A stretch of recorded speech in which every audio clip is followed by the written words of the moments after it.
Hi, I'm Wade, your Get Set Up guide. Have you ever felt like you're not getting the most out of your iPhone?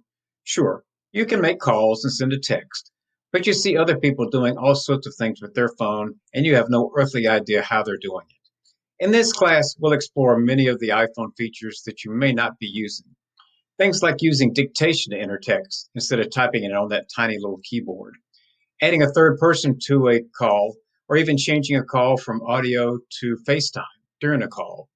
You'll learn how to block a phone number so that person can never call or text you again, and how to use Siri while you're driving to make calls and even send a text without ever touching your phone, and much more. One learner commented that I've used iPhone since the iPhone 1, and I still learned a bunch from Wade. So, if you want to get the most from your iPhone, come join us, connect with other people, and become part of our lifelong learning community here at Get Set Up.